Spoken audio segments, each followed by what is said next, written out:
She carried test tubes of radium in her pocket. She stored glowing vials in her desk drawer, marveling at their blue, green light in the darkness. The element that would make Marie Curie the most celebrated scientist of her age was slowly killing her, and she knew it. Her laboratory notebooks remain so radioactive today that researchers must wear protective clothing and sign liability waivers just to read them. Marie Curie didn't just break barriers for women in science. She fundamentally changed humanity's understanding of matter itself, proving that atoms were not solid and indivisible but contained hidden explosive energy. In an era when women couldn't vote in most countries and were barred from universities across Europe, she won not one but two Nobel Prizes in two different sciences. Her discoveries would lead to cancer treatments that saved millions of lives and to weapons that could end civilization. No scientist before or since has left such a double-edged legacy. Maria Skłodowska was born in 1867 in Warsaw, Poland, except Poland didn't officially exist. The Russian Empire had erased it from the map, and Tsar Alexander II's police monitored classrooms for any hint of Polish nationalism. Maria's father taught physics in secret, hiding his laboratory equipment when inspectors arrived. Her mother died of tuberculosis when Maria was 10. Her eldest sister died of typhus 2 years later. The family had no money for Maria to attend university, and Russian, controlled Warsaw banned women from higher education anyway. So she made a pact with her sister Branya. Maria would work as a governess for years, sending money so Branya could study medicine in Paris. Then Branya would return the favor. For 5 years, Maria taught children in rural Poland, studying physics and mathematics alone at night by candlelight, waiting for her chance. In 1891, at age 24, Maria finally boarded a train to Paris. She enrolled at the Sorbonne as Marie, one of only 23 women among 2,000 science students. She rented a 6th-floor garret so cold that water froze in her wash basin overnight. She survived on bread, chocolate, and occasional eggs, sometimes fainting from hunger in class. None of it stopped her. She finished first in her physics degree in 1893, second in mathematics the following year. A French physicist named Marie Curie, already known for his work on magnetism, met her while she searched for laboratory space. He was captivated, not by romance at first, but by her intellect. It would be a fine thing to spend life near each other, hypnotized by our dreams, he wrote to her. They married in 1895. Marie wore a dark blue dress she could later use for laboratory work. For her doctoral research, Marie chose to investigate a strange phenomenon: uranium-emitted rays that fogged photographic plates. She discovered that another element, thorium, did the same. Then she noticed something inexplicable. Pitchblende ore was far more radioactive than the uranium it contained. Something else was hiding inside. She and Pierre abandoned his research to hunt for it together. They worked in a converted shed with a leaking glass roof, no proper ventilation, and a dirt floor. For 4 years, Marie stood over boiling vats of pitchblende, stirring the caustic mixture with an iron rod taller than herself, her hands cracked and burning from chemical exposure.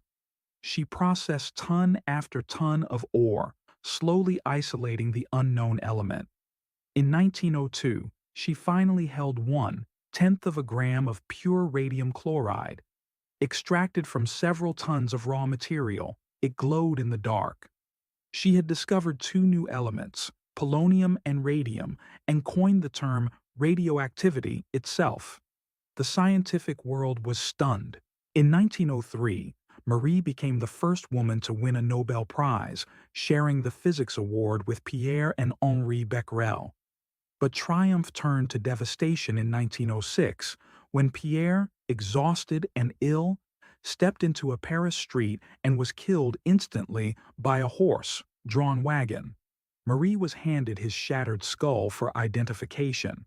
She took over his professorship, the first woman to teach at the Sorbonne in its 650-year history. Then, in 1911, newspapers revealed her affair with physicist Paul Langevin, a married man. The French press turned vicious. Journalists called her a foreign homewrecker and a Jewish temptress. She was neither Jewish nor the instigator, but facts didn't matter. Mobs gathered outside her home, throwing stones. The Nobel Committee, preparing to award her a second prize in chemistry, suggested she not attend the ceremony. She went anyway. When World War I erupted, Marie Curie responded with characteristic directness. She recognized that X-rays could locate bullets and shrapnel in wounded soldiers. But the technology existed only in hospitals far from the front, so she created mobile X-ray units, equipping ordinary vehicles with radiographic equipment. She called them petites curies. Marie learned to drive, studied anatomy, and personally operated the machines near the trenches. Her teenage daughter, Irene, joined her. Together, they trained 150 women as X-ray operators.